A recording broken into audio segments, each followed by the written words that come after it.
სადაც სახელმწიფო დეპარტამენტის მიერ გამოქვეყნებული განცხადების შემდეგ დაიწყო ახალი დაპირისპირება ევროში აცხადებდა სახელმწიფო დეპარტამენტის წარმომადგენლები არიან ბოიკოტის მოწინააღმდეგეები, ხოლო ამასთან დაკავშირებით მათ აკრიტიკებს უკვე ნიკა გვარამია აღნიშნავს, რომ მსგავსი განცხადება არ მოგისმენია და საბოლოოდ ინგლისურის ცოდნას დაუწუნეს ერთმანეთს.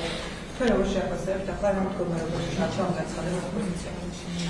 გასაგებია მათ შორის საბოლოო განცხადებიდანაც ნახეთ ჩვენ თუ რა დამოკიდებულება აქვს პრეზიდენტ ტრამპის ადმინისტრაციას დემოკრატიული პროცესების მიღმა ხელისუფლების შეცვლის მცდელობებისგან და დემოკრატიული ინსტიტუტების ბოიკოტირების მიმართ.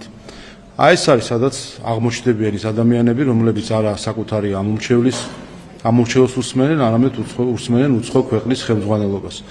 რადიკალური ოპოზიცია ბაიდენის ადმინისტრაციამ გამოიყვანა პარლამენტიდან 2020 წელს. ბაიდენის ადმინისტრაციამ დააყრევინა რადიკალურ ოპოზიციას მანდატები და დღეს იმკიან იმას, სადაც შევიდნენ იმის გამო, რომ მოусმინეს არა ქართულ ხალხს, არა უცხო ქვეყნის ხელისუფლებას. სწორედ ბაიდენის ადმინისტრაციის და ბრიუსელის დამსახურება არის, რომ დღეს ისინი არიან ქუჩის რადიკალური ოპოზიცია, რომელმაც სცადა მათ შორის ძალადობით ხელისუფლების დამხობა. მათი ლიდერები დღეს საშილს იხდიან ხელისუფლების დამხობის მოწოდებისკენ და მათ შორის მათი ზოგიერთი მხარდაჭერი. ასე რომ არ ვიცი ეს ალბათ არ იქნება მათთვის გაკვეთილი, მაგრამ ბევრისთვის საქართველოში უნდა იყოს გაკვეთილი, როდესაც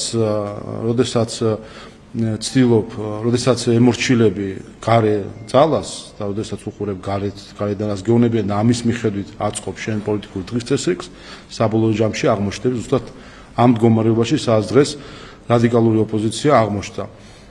ლელოს განცხადებები ნახე დიდი სამით ახლა აღმოჩნდა, რომ ლელო და სხვები ერთმანეთში ამ საკითხზე კამათობენ და თავად მანდატები რომ დაყარეს ბაიდენის ადმინისტრაციის მოთხოვნით და მითითებით. და დღეს შეიცვალეს აზრი, იმიტომ რომ ამერიკის ახალმა ადმინისტრაციამ სხვანაირი პოზიცია დაანახა. ეს არის მათი პოლიტიკური დღის წესრიგი იცვლება, ყალიბდება და იცვლება იმის მიხედვით, თუ რას ეტყვიან გარედან. ამას მეტი სირცხვილი რა შეიძლება იყოს, როდესაც პირდაპირ ეთერში უყურებთ ადამიანებს, ჯგუფებს, რომლებიც ჩვეულებრივად თავს სთავაზობენ სხვა ქვეყნებს, რომ იქნებიან მათი ემისრები საქართველოში და სთავაზობენ საქართველოს ლანგრად, რომ დაგვიჭირეთ მხარი, მოგვიყვანეთ ხელისუფლებაში და გავაკეთებთ იმას, რასაც დაგვაუწყოთ. თქვენ თქვით, რომ ეს არის გაკვეთილი და თქვენი გუნდი მიიჩნევს ამერიკის სახელმწიფო დეპარტამენტის გასაგებად, რომ ეს არის შეცდომა, რასაც არ ამბობს გვარამია. გვარამია ვერ კითხულობს ამ დოკუმენტში იმას, რომ ოპოზიციამ შეცდომა დაუშვა, როდესაც პარლამენტზე და ამ ინსტიტუციაზე უარი თქვა. ინგლისურის ცოდნის დონემდე დავიდა მათ შორის ოპოზიციაში ეს ყველაფერი. რეალურად რატომ გიუქმდებიან? იციან რომ შეცდომა იყო და არ აღიარებენ, თუ მართლაც არ მიაჩნიათ ეს? იმიტომ რომ მათ ჯერ კიდევ აქვთ ევროკავშირის ზოგიერთი წევრი ქვეყნის თუ ბრიუსელის მხარდაჭერა ამ რადიკალიზმში. სამწუხაროდ ჩვენ ამას ვაკვირდებით ბოლო პერიოდია, მას შემდეგ რაც ამერიკაში შეიცვალა ხელისუფლება, რომ დღეს რადიკალიზმი მხარდამჭერელი არის ბრიუსელის მხრიდან, დღეს ანტიდემოკრატიული ძალები მხარდაჭერელია ბრიუსელის მხრიდან და დღეს ძალადობა მხარდაჭერილი არის ბრიუსელის მხრიდან. ასე რომ ეს მნიშვნელოვანია, რომ ქართულმა ხალხმა თავისი სიბრძნით და გამძლეობით მივიდა სწორედ ამ წერტილზე, რომ დღეს ამერიკის შეერთებული შტატების ახალმა ადმინისტრაციამ განცხადებაში რამდენჯერმე ახსენა სიტყვა სუვერენიტეტი, რომელიც ევროპელებმა დაგვავიწყდეს საქართველოსთან ურთიერთობაში, როდის გითხეს ბოლოს, რომ ჩვენი საერთო ღირებულება არის სუვერენიტეტის პატივისცემა, აღარც გვახსოვს, ხო, როგორც წესი ამ სიტყვას მხოლოდ ტერიტორიული მთლიანობის წყვილში იყენებენ ხოლმე და ამ მხრივ სუვერენიტეტს და არა სუვერენიტეტს გარე შიდა საქმეებში ჩაურევლობის მხრივ. ასე რომ ის რაც დავიწყებული აქვს დღეს ევროკავშირს საქართველოსთან მიმართებაში, ის ღირებულება, რასაც ქვია სუვერენიტეტი, ამერიკულმა დელეგაციამ რამდენჯერმე ხაზგასმით ახსენა, მათ შორის ახსენა როგორც საერთო ფასეულობა ორ ქვეყანას შორის.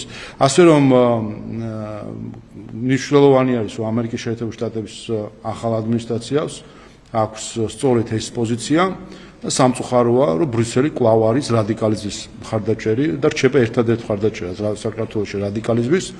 ამიტომ ჩვენც აქ მნიშვნელოვანია, რომ აქაც მივახციოთ ცვლილებას ბრიუსელის პოლიტიკაში. ეს დავაზუსტებ, პოტენციალი არსებობს საქართველოს ამერიკას შორის ურთიერთობებში, დეპარტამენტი ამბობს, გადადვირთვის პროცესი თქვენ ამბობთ, რომ დაწყებული არის, როგორ შეიძლება იყოს დინამიკაში გამოიხატოს, იმიტომ რომ თქვენ ხას უსვათ, რომ უნდა იყოს ურთიერთპატივისცემა და ამის ნიადაგზე უნდა დაიწყოს და განახდეს სტრატეგიული პარტნიორობა.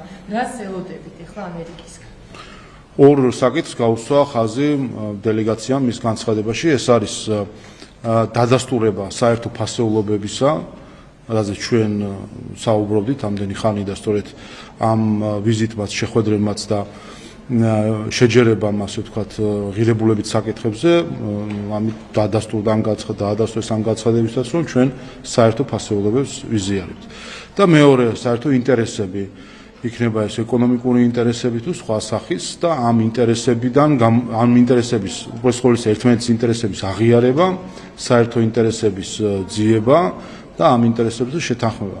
სწორედ ამაზე ვსაუბრობდით ჩვენ, როდესაც ვამბობდით, რომ ვაცხადებდით ჩვენ მზაობას ურთიერთობების გადატვირთვასთან დაკავშირებით, რომელიც დაფუძნებული იქნება ორივე ერის ეროვნულ ინტერესებზე და ეს განცხადება დელეგაციის სწორედ ამას ადასტურებს, რომ ჩვენი მიდგომები, ჩვენი წარმოდგენა ამ ურთიერთობებთან დაკავშირებით ამ მხრივ რეალიზდა მათ შორის ამ განცხადებიდან გამომდინარე. პრემიერის ანგარიში უნდა იყოს საუბრობთ 26 ივნისს საგზაფხულო სესიის დახურვის დღეს დოკუმენტში ვცვლად არის სექტორულ მუშაობაზე, საქმიანობაზე აქცენტი გაკეთებული. გამოწვევებზე ნაკლები არის საუბარი და ოპონენტები საყოველთაოდ უფრო მეტად იწოდებს თავს მთავრობა პარლამენტში, ვიდრე იმაზე საუბრობს, რა პრობლემები აქვს ქვეყანას. როგორ იქნება პრემიერის ანგარიში და კითხვა-პასუხის რეჟიმიც იქნება წარმოდგენილი, ინტერესის საგანი რა იქნება ამ შემთხვევაში თქვენი უმრავლესობის. დიახ, ბოლო პლენარულ სესიების კვირაში იქნება პრემიერის ანგარიში, სავარაუდოდ იქნება 26 ივნისს, თუმცა საბოლოო თარიღზე კიდევ შევთანხმდებით და 26 ივნისს იცით, რომ იხურება საგაზაფხულო სესია. რა თქმა უნდა, მე წინ არ გავუსწრებ პრემიერ-მინისტრს ანგარიშის მიუხედავად იმისა, რომ წერილობით წარმოდგენილია, თუმცა ზეპირ გამოსვლაში ეს ყველა აქცენტ შეეხება, რაც მნიშვნელოვანი არის მთავრობის საქმიანობის წარმოსაჩენა და ასევე მნიშვნელოვანი არის სახელმწიფოს განვითარების დღევანდელი მაჩვენებლების ყურადღების გასამახვილებლად. ამიტომ მე წინასწარ არ შევიდოდი ამ დისკუსიაში, გვექნება პლენარული სხდომა და ყველას, მათ შორის ოპოზიციასაც ექნება შესაძლებლობა კითხვის დასმით თუ გამოსვლით ჩართული იყოს ამ განხილვაში.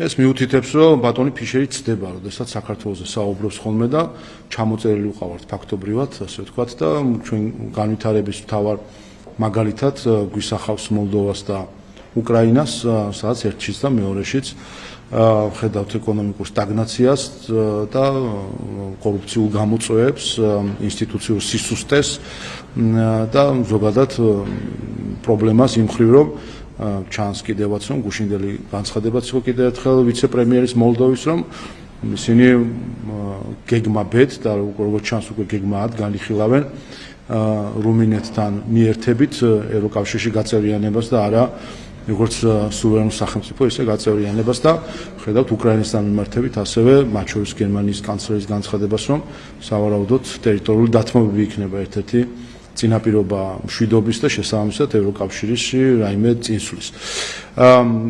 აქედან გამომდინარე, ამიტომაც გავუსვი ხაზი, რომ ჩვენ ყვავები დავჩხავიან ზოგიერთი უცხოელები და ელიან, როდის იქნება, რომ რაიმენაირად, ასე ვთქვათ, მაჩვენებლებზე მაჩვენებელი იყოს არა ისეთი, რომელიცაც გეგმავს მთავრობა და აქ ასე ვთქვათ, ნიშნის მოგებით გვესაუბრონ შემდეგ, რომ თითქოს არასწორი პოლიტიკა აქვს მთავრობას.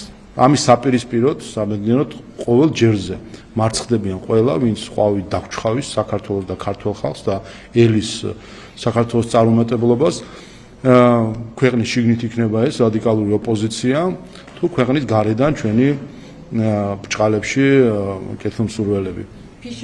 და ჩვენ აქედან გამომდინარე ეს ციფრებიც ადასტურებს კიდევ ერთხელ, რომ საქართველოს აქვს სწორი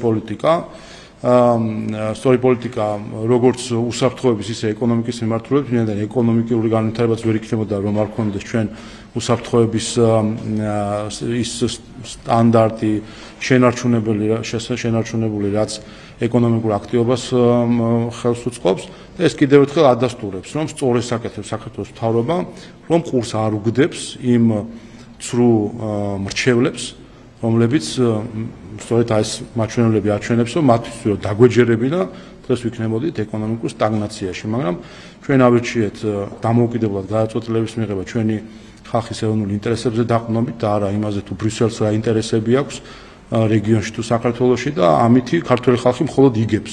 წავაგებდით ბრიუსელისთვის რომ მოგვესმინა, ვიგებთ, იმიტომ რომ ბრიუსელს არ უსმენთ. ფიშერი არსებობს ბატონო, თქვენ გერმანიის ელჩის ინტერვიუს ნახავთ, ალბათ სადაც ისაუბრა, რომ საქართველოს ძალაუფლებაში მყოფ პირებს არ უნდათ ევროკავშირში გაზერიანება, უბრალოდ ამას საკუთარ ხალხს ვერ ეუბნებიან და მას ჰქონდა განცალკევი ეთნიკური ნიადაგზეც, ალბათ იცნით ინტერვიუს, ამიტომ პირდაპირ კითხავთ, თქვენც მოგმართათ მან რა ახსნა გაქვთ ყველაფრის, რასაც ის აკეთებს განცხადებებს.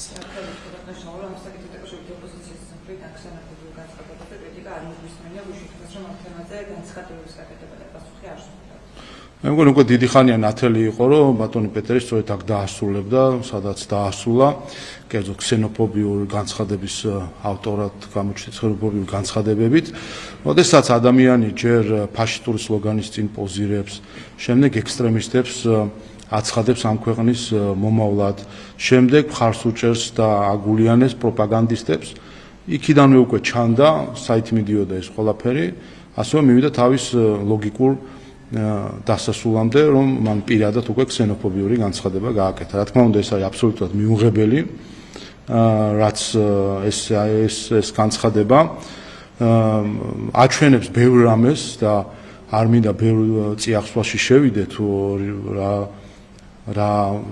რა ღირებულებები ან ღირებულების არ ქონა კარნახობს ადამიანს ამგვარი განცხადებების გაკეთებას, მაგრამ ერთ რამეს აჩვენებს კიდევ დამატებით, თუ რა ადვილად შეუძლიათ წაგვკიდონ ქართველები აქ ჩვენი ქვეყანა სხვადასხვა ერებს თუ ქვეყნებს, რა ადვილად და გულცივად შეუძლიათ აქ დაანთონ, ჩამოაგდონ შუღლი ეთნიკურ ნიადაგზე მათ შორის და დაანთონ ცეცხლი რეგიონში, რომელშიც ამგვარი ცეცხლი არაერთხელ დანთებულა და საბედნიეროდ დღეს ვაკვირდებით მათ შორის სომხეთ-აზერბაიჯანის ურთიერთობიდან გამომდინარე, რომ სწორედ იმიტომ, რომ თითოეულმა ქვეყანამ საკუთარ ეროვნულ ინტერესებზე დაფუძნებით დაიწყო პოლიტიკის გატარება, სწორედ ამიტომ შესაძლებელი გახდა მშვიდობა ამ რეგიონში, მათ შორის სომხეთსა და აზერბაიჯანს შორის.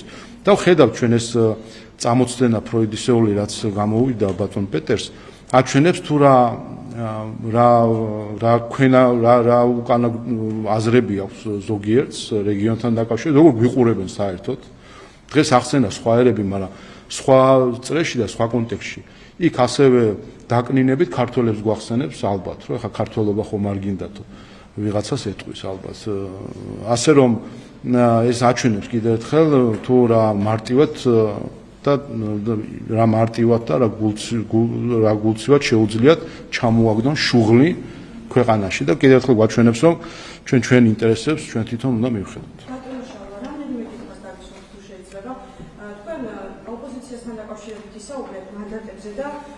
რამდენჯერმე თქვით, რომ ბაიდენის ადმინისტრაცია მაინც ოპოზიცია თუ ბაიდენის ადმინისტრაციამ განაპირობა ის, რომ ოპოზიციამ მანდატებზე უარი თქვა და ასე შემდეგ. ახლა ახალ ადმინისტრაციას აქვს ახლებური მიდგომა, რა შეიძლება შეიცვალოს? შეიძლება ის, რომ მოუწევთ 2028 წლის 22 ოქტომბერს მონაწილეობა მიიღონ არჩევნებში და ის მანდატს, რომელსაც მიიღებენ, ვინც მიიღებს მონაწილეობას, იმ მანდატს ემპატივი. იმიტომ რომ მათთვის ამოსავალი ჩვენი კონსტიტუცია კი არ არის, ამოსავალია გარედან ასე ტყვიან. დღეს ამას ეუბნებიან გარედან და ალბათ იმედია. მაგრამ ახლა ამ ეტაპზე აღმოცენილობით, როცა ახალი ადმინისტრაცია ამას ამბობს, როდესაც თქვენც ხედავთ, რომ წინა ადმინისტრაცია პოზიციამ რაღაცები განაპირობა. ამ ეტაპზე შეიძლება თუ არა რამე ცვლილება ნახოთ. რა სახისმება ვნახოთ. ამ ეტაპზე შეუძლიათ იჯდნენ სახლში და იზრუნონ იფიქრონ 2028 წელზე, ხა სხვა რა უნახნა. მათ ჰქონდათ შესაძლებლობა ყოფილიყვნენ დემოკრატიული პროცესის ნაწილი, მათ ჰქონდათ შესაძლებლობა რომ რაც უთხრეს პრინციპში ანაბანა აუხსნეს სინამდვილეში ამ შეხვედრაზე, როგორც ჩანს, ანაბანა აუხსნეს დემოკრატიის და სამართლებრივი სახელმწიფოსი, რომ ის მანდატი, რომელსაც შენ იღებ, ეს მანდატი უნდა გამოიყენო დემოკრატიულ ინსტიტუტებში შენი ამორჩევლის ხმის გასაჟღერებლად. და თავის დროზე ამერიკის წინა ადმინისტრაციამ მიუთითა, ბრიუსელმა მიუთითა და ამიტომ დატოვეს მანდატები. ასევე ეს მათი ბრალია სრულად თავი ჩაიყენეს ამ მდგომარეობაში საკუთარი ქცევით, ესაც შეეხება წმინდა დემოკრატიულ პროცესებს და მეორე ამას ამ ცეცხლს კიდე ნავთი დაასხეს იმით, რომ გადაწყვიტეს, რომ შეეძლოთ ძალადობით ხელისუფლების შეცვლა, მოაწყეს 4 ოქტომბრის დამხობის მცდელობა და ახლა მათი ზოგიერთი ლიდერი ამ დანაშაულისთვის საშიშროს იხდის. ასე რომ არ ვიცი, ვინმე თუ რამე დასკვნას თუ გამოიტანს, ეს ჩვენი საზრუნავი არ არის. პირიქით, ჩვენ რასაც ვამბობდით, ზუსტად ის აცხადდა და ერთ-ერთში, რასაც ვეუბნებოდით, რომ ნუ უსმენთ გარეს დამკვეთებს, მოусმინეთ ქართულ ხალხს, გვეს ამორჩევლებს. არ მოусმინეს, მიიღეს ეს შედეგი. ბატონო შალვა, ეხლა ამ შეხვედრებიდან გამომდინარე და რასაც ახლა თქვენ საუბრობთ, რომ ახალ ადმინისტრაციას აქვს ახალი მიდგომები და ასე შემდეგ, მათ შორის ეს ყველაფერი მოახდენს თუ არა გავლენას ქართული ოცნების პოლიტიკურ გადაწყვეტილებებზეც და კონკრეტულად 2028 წლის არჩევნებზე საუბრობთ ხოლმე და საუბრობთ და ხომ შეიძლება რომ ქართულმა ოცნებამ შეცვალოს გადაწყვეტილება ოპოზიციური პარტიების აკრძალვასთან დაკავშირებით. იგივე ამ შეხვედრებზე თქვენ არ გვეუბნებით იყო თუ არა უშუალოდ ამ საკითხზე საუბარი, მაგრამ ეს შეხვედრები მათ შორის ხომ არ იქონიებს გავლენას, რომ თქვენ გადაწყვეტილება შეცვალოთ და გამოიწვიოთ ის არჩევანი ან რამე მსგავსი. ჩვენ არანაირი გადაწყვეტილება პარტიების აკრძალვასთან დაკავშირებით არც არასდროს მიგვიღია და ვერც არასდროს მივიღეთ. ჩვენ ერთადერთი გვაქვს ჩვენი მოსაზრება ამასთან დაკავშირებით, რომ კონკრეტული პარტიები არიან ანტიკონსტიტუციური პარტიები და ჩვენი კონსტიტუცია გვეუბნება, რომ თუ კი პარტია არის ანტიკონსტიტუციური, ის არ უნდა არსებობდეს. ამიტომ ჩვენ მიმართეთ საკონსტიტუციო სასამართლოს, რომ განსაჯოს ჩვენი აზრი და მოსახლეობის უმეტესობის აზრი. და შეგახსენებთ, რომ საკონსტიტუციო სასამართლოს მიმართვა ჩვენი წინასაარჩევნო დაპირება იყო. ჩვენ 1,100,000 ადამიანმა მოგცა მანდატი, რომ მიგვემართა საკონსტიტუციო სასამართლოს.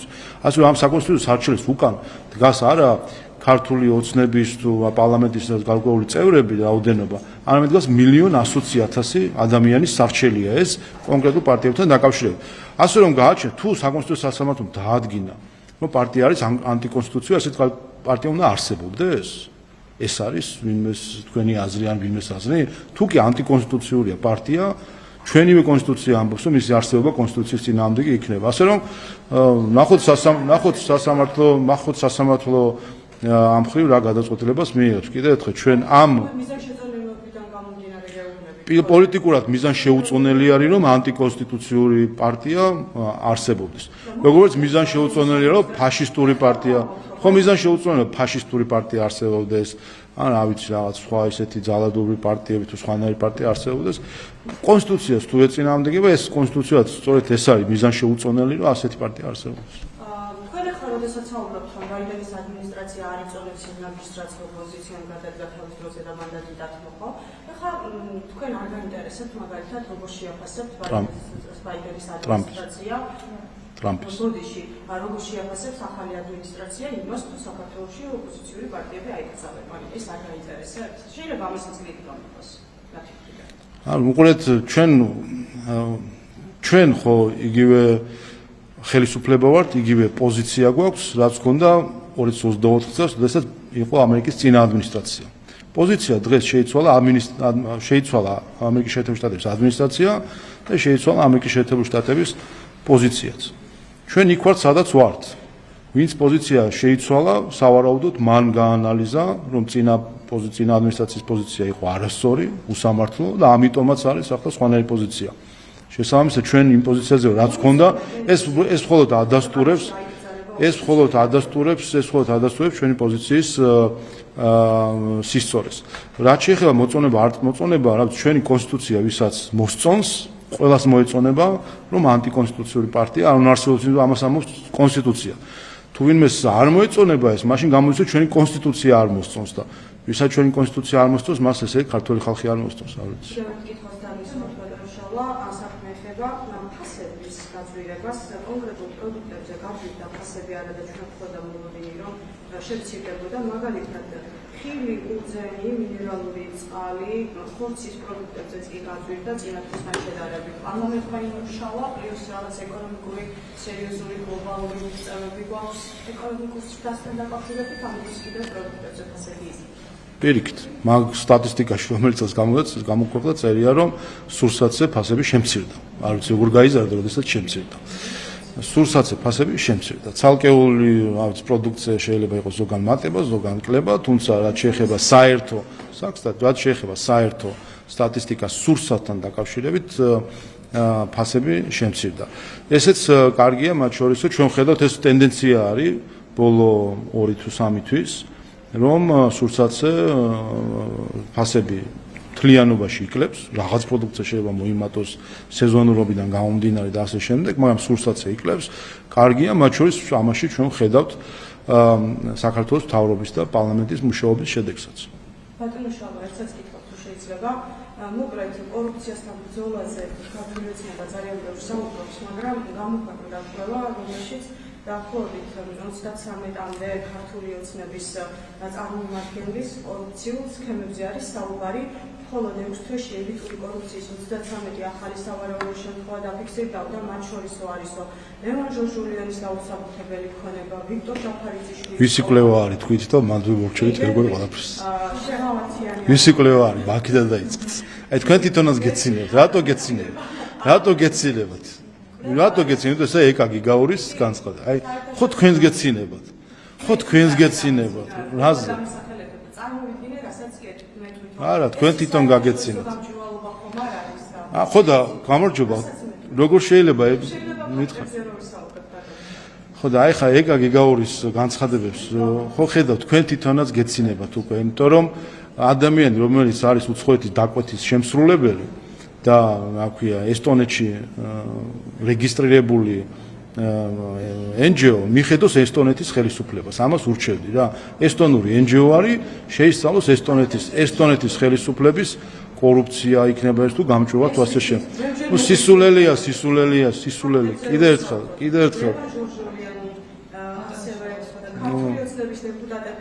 გავიგეთ, უყურეთ ეკა გიგაურს და გამჭვირვალობის აი ამ ხალხს, ამაში ფულს იღებენ, ისინი იღებენ ფულს. ეს არის კორუფცია, სწორედ ეს არის, თუ გაინტერესებს, ეს არის სწორედ კორუფცია, რომ არიან ადამიანები, რომლებიც შავი ფულით და ეს ხალხი ატრიალებს შავ ფულს, ამიტომ რეგისტრირდებიან სხვაგან, რომ იქ მიიღონ ფული, არ დაადეკლარირონ საქართველოში, დაუმალონ ბიუჯეტს და ფული აიღონ იმისთვის, რომ ის ქვეყანა, რომლის მოქალაქეობის პასპორტი მათ ჯიბეში უდებთ, იმ ქვეყნის დისკრედიტაცია მოახდინოს. ამიტომ სწორედ ეს არის კორუფცია. სინამდვილეში კორუფციაში არის ჩაფლული თლიანად ეს ორგანიზაცია, მათ შორის ეს არა მხოლოდ არის მათ შორის ტრანსნაციონალური კორუფცია, იმიტომ რომ უცხო ქვეყნების პოლიტიკური ინტერესების განხორციელებას ემსახურებიან.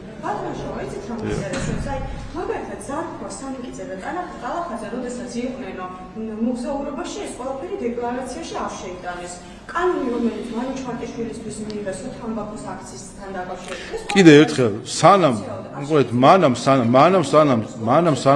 თქვენ აწმუნებული ხართ, რომ ეს კვლევა, ეს ადამიანები კორუფციაში არ არიან. საერთაშორისო გამჭვირვალება რა დეკლარაციებზე საუბრობს საერთაშორისო გამჭვირვალება, რომელიც მალავს თავის შემოსავლეს. უმალავენ არა მხოლოდ საზოგადოებას, თქვენ გიმალავენ, რაში იღებენ ფულს უცხოეთიდან, არამედ დიდი ალბათობით უმალავენ სახელმწიფოსაც გადასახადების სახით. სწორედ ეს არის სავარაუდო სქემა, როდესაც ესტონეთში რეგისტრირდებიან რომელიღაცა ხუხულაში ორგანიზაციები ფიქტიური რეგისტრაციით, იმისთვის რომ ფული გაათეთრონ, არ გადაიხადონ გადასახადები საქართველოში, სავარაუდოდ ამ სქემებში არიან, ასე რომ ვინ საუბრობს იმაზე დეკლარაციებზე და გამჭვირვალებებზე და კორუფციაზე საუბრობს ორგანიზაცია, რომელიც მალავს თავის ფინანსებს საზოგადოების და სახელმწიფოს წინაშე. ეს ეხება მაინინგთან დაკავშირებით რომ ვიყოთ ლევან ხაბეიშვილმა გამოაქვეყნა განცხადება, პოსტი დაწერა, რომელიც ამბობს, რომ ვიქტორ ჯაფარიძის წინააღმდეგ იყო მიმართული მაინინგთან დაკავშირებით მიღებული გადაწყვეტილება, თუ ეს ასე არ არის, კითხეთ თავად ვიქტორ ჯაფარიძესო და ამბობს ლევან ხაბეიშვილი, რომ ვიქტორ ჯაფარიძე გამოიმუშავებს კრიპტოს სვანეთში უფასო დენით. გაქვთ თუ არა რაიმე ინფორმაცია ამ საკითხთან დაკავშირებით, რა შეგიძლიათ გითხრათ? მე შემიძლია გითხრათ, რომ ლევან ხაბეიშვილი არის სისხლისამართლის დამნაშავე, რომელიც იხდის სასჯელს და უმჯობესია მან ეს დრო გამოიყენოს რესოციალიზაციისთვის, იმისთვის, რომ თავისი დანაშაულებრივი ზრახვები გადაიაზროს და საზოგადოებას, როცა მოიხდის სასჯელს, დაუბრუნდეს გამოსწორებულ ადამიანად და არა დამნაშავედ. მე არ მგონია ზოგადად, რომ სისხლისამართლის დამნაშავეების ასე ვთქვათ, ცდილობებს, რომ თავი აქტუალური დატოვონ, ყურადღება უნდა მივაქციოთ.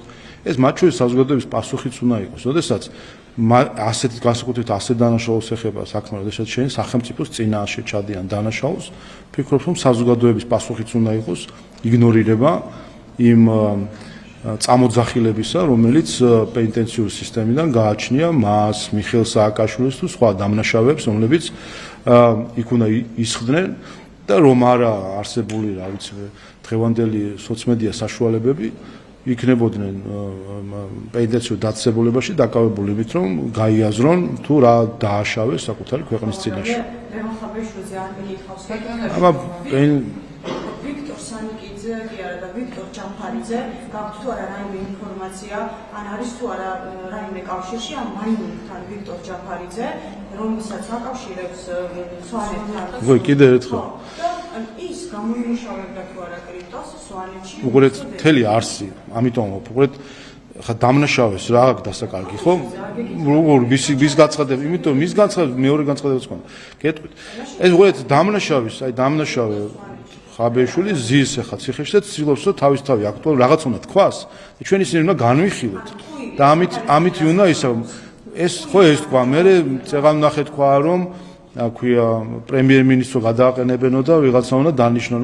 ამ ყველაფერს ისვრის, ასე ვთქვათ, რომ ჩვენ აქ ერთი ორდინალური დამნაშავის ცდილობებზე რომ თავი აქტუალური დატოვოს პოლიტიკაში, ამას უნდა აუყვეთ. საერთოდ ყურადღება არ უნდა მივაქციოთ ამის თქმა. უყურეთ, საერთოდ ამ საკითხში შესვლაც კი არის უკვე ლევან ხაბეიშვილის დღის წესრიგით მოძრაობა და რატო უნდა შევიდეთ ადამიანის დღის წესრიგში, რომელიც არის დამნაშავე, რომელსაც სახელმწიფოს წინაშეა ჩართული. ნამდვილად თავს ვარიდებ ლევან ხაბეიშვილის დღის წესრიგით ცნებათა სიგელს არაძლევს საქართველოს ელჩს. ეს ადამიანი უკვე თანამდებობაზეა, გერმანიაში არის, საკუთარ უფლებამოსილებას ასრულებს. საგრეო უწყება ამბობს, რომ ეს გადაწყვეტილება გერმანიის მხრიდან არის გაუგებარი. როგორი არის დიპლომატიაში, როდესაც არაძლევენ ელჩს ცნებათა სიგელს, ეს სხვა ქვეყნების შემთხვევაში, როდესაც მისცეს და ეს არის გერმანიის გადაწყვეტილება, რომელსაც ასე საჯაროდ არ განმარტავენ, რომ საქართველოსთან აქვს რაღაც პრობლემა და ამიტომ არის ეს ნამდვილობები. მე ვფიქრობ, თლიანად ეს ყველაფერი დაკავშირებულია პეტერ ფიშერთან, მანამ სადამის აქ არის, არც წვნებათა სიგელის გადაცემა იქნება და ვებგვერდსაც არ ჩაასწორებენ.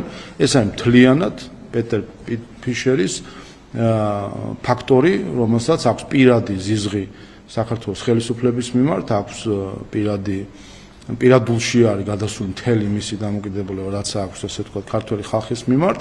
ამიტომ ჩემი აზრით მას პირობა აქვს წაყენებული, სადამის აქ არის და არ დატოვებს საქართველოს, არანაირი ცდილება არ იყოს და შევხედოთ ჩვენ, აი წავა საქართველოსთან, მე ვნახოთ უცებ ვებგვერდის შემთხვევით ხომ არ შესწორდება და ხომ არ ჩაიწერება სიმართლე და არა ტყუილი დეზინფორმაციაზე საუბრობს პეტერ ფიშერი, დეზინფორმაცია წოდებაო და გერმანიის საგარეო სამინისტროს ვებგვერდი ავრცელებს პირდაპირ დეზინფორმაციას. დეზინფორმაციის წყარო დღეს არის გერმანიის საგარეო სამინისტროს ვებგვერდი საქართველოსთან დაკავშირებით. ამეთი რაღა უნდა ვისაუბროთ. კიდევ ერთხელ სულად დარწმუნებული ვარ, ეს არის პეტერ ფიშერის ფაქტორი, თავადაც თქვა, რა ვიცი, აი ვითვლით დღეებს, დაქტოვებს და ნახოთ მე როგორ იქნება. 4 ოქტომბრის საქმეზე დაკავებულები არიან თამბექი პირი და აქედან 7-მა დანაშაული აღიარა და საპროცესო გაფორმების შეთანხმებით ბრალდების მხარეს მიმართა. თქვენთვის რა სადასტურებთ?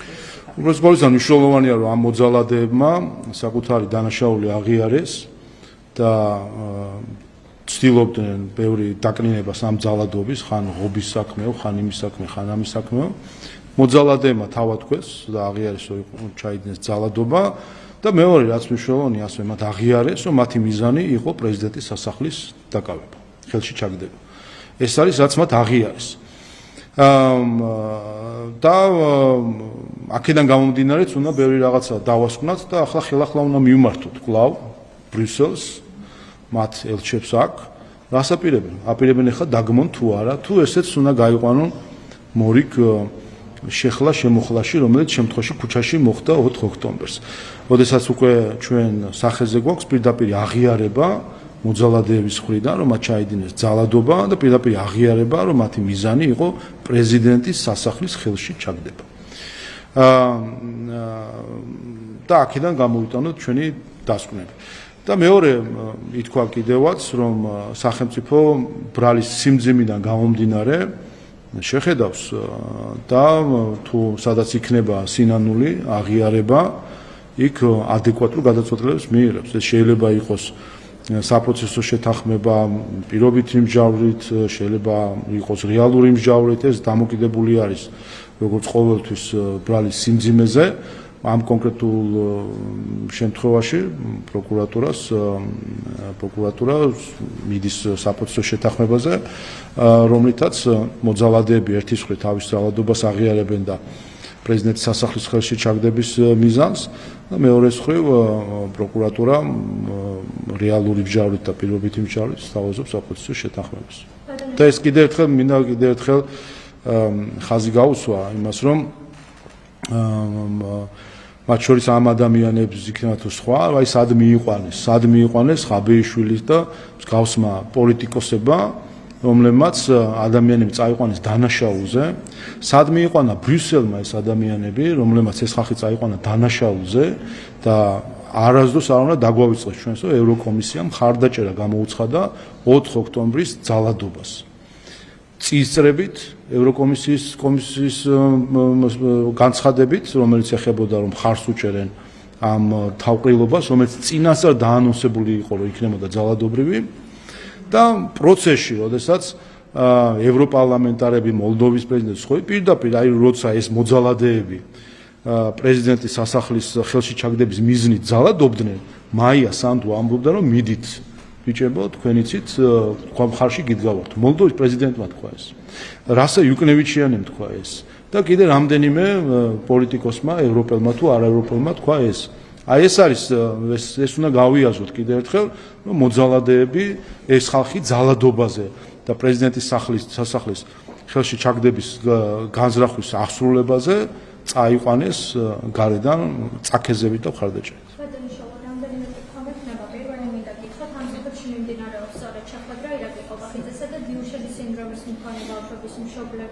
მშობლებს შორის უკვე რამდენიმე ათეული დღეა ეს ადამიანები დგანან კანცელარიასთან, მათ შორის გამოსათენებენ იმისთვის, რომ ისინი შეხვედრებდნენ, მათ შორის პრემიერ-მინისტრს, რადგან ეს შეხვედრა ოფიციალურად შედგა მიმდინარეობს ამ წუთებში, თქვენი მხრიდან რა მოლოდინები არსებობს, სახელმწიფოს მხრიდან რა უნდა გაკეთდეს, რა ნაბიჯები უნდა გადაიდგეს, იმიტომ რომ როგორც უკვე გითხარით, რამდენიმე ათეული დღეა დგანან ეს მშობლები და ითხოვენ წამალს ბავშვებისთვის. ჩვენი მიდგომა კვლავ იგივე არის სახელმწიფოს საქართველოს სახელმწიფოს ზოგადად ჯანდაცვის მიმართულებით სწორედ ქართულმა ოცნებამ აიყვანა სტანდარტი უფასო ჯანდაცვის სტანდარტზე, როდესაც მოსახლეობას აქვს სრულად შესაძლებლობა რომ ძირითადი მისი სამედიცინო საჭიროებები სახელმწიფოს ხარჯით და დაფინანსებით დაიკმაყოფილოს.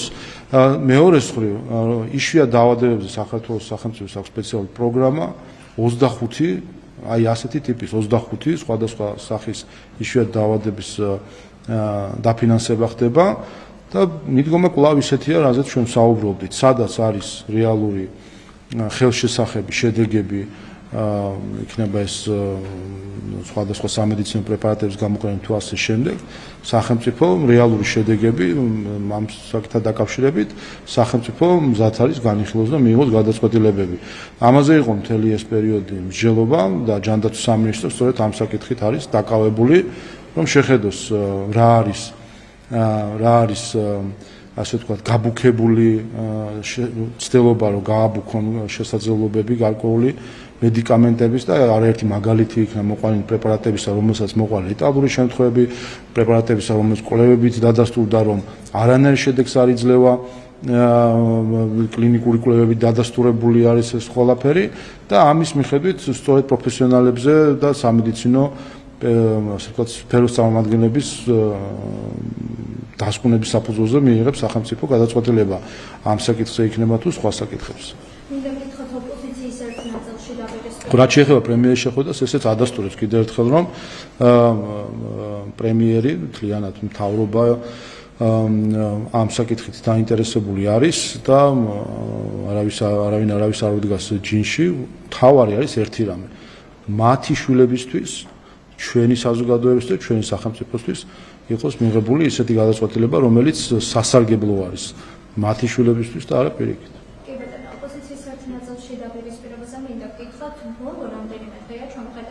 ურთიერთგრაობების სერიას ნიკამელიასა და მიხეილ სააკაშვილის შორის არაერთი წერილი გამოქვეყნდა მათი მხრიდან და ამის ფონზე თქვენ როგორ ფიქრობთ რა მედიების ახალ ოპოზიციურ ალიანს თქვენი შეხედულება რა არის და ჯერ ერთი მხრივ თავად ეს განცხადებები და წერილები თქვენი მხრიდან როგორ ფასდება და მეორე მხრივ რა მომენტები არსებობს?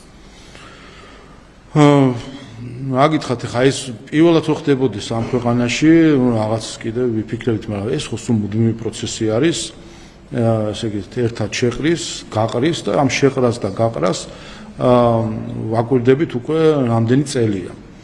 ასე რომ ამის უკვე აღარ გაგვიგია რა არის გულწრფელი, რა არის ნათამაშები, რა არის ასე ვთქვათ გარედან გეგმა, რა არის სპონტანური შიგნიდან. ზოგადად ეს არის ბედი ყველა ადამიანის, რომელიც მიდის საკუთარი ქვეყნის ინტერესების წინააღმდეგ, ყველა პოლიტიკოსის, რომელიც მიდის საკუთარი ქვეყნის ინტერესების წინააღმდეგ, შემდეგ აი ესეთ ამ რადიკალიზმს, რომელსაც თესავენ, მე ეს რადიკალიზმი საბოლოო ჯამში თავად მათ ჭამთ, ასე ვთქვათ და მათივე პრობლემა ხდება. ასე რომ, რა ვიცი, ისინი უქნიათ დაუჭირათ ერთმანეთს.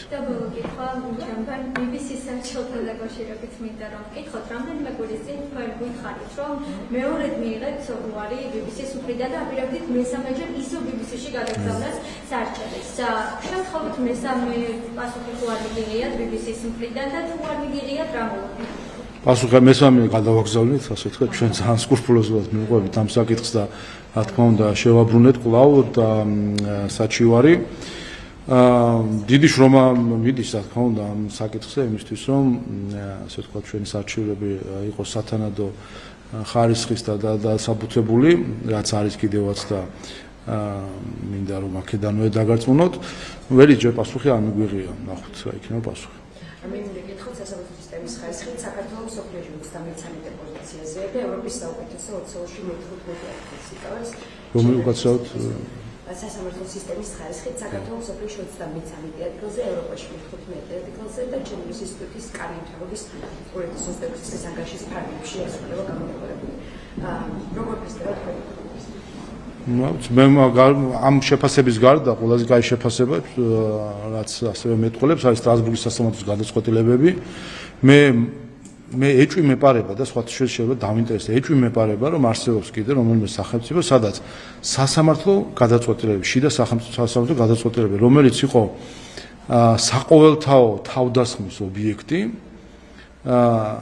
შემდეგ მას სტრასბურგში გაემარჯვა და ასეთი მაღალი სტატისტიკა იყოს, რომ როგორც საქართველოში გვაქვს, რომ ფაქტობრივად კი არა, ყველა სასამართლო გადაწყვეტილება, ყველა საქმე, რომელზეც იყო თავდასხმა შიგნიდან რადიკალური ოპოზიციის მხრიდან, ევროკავშირის მხრიდან, ამერიკის შეერთებული შტატების წინა ადმინისტრაციის მხრიდან, ამ კომისიის თუ იმ კომისიის მხრიდან ყველას თავდასხმის ობიექტი იყო და ყველგან მოვიგეთ.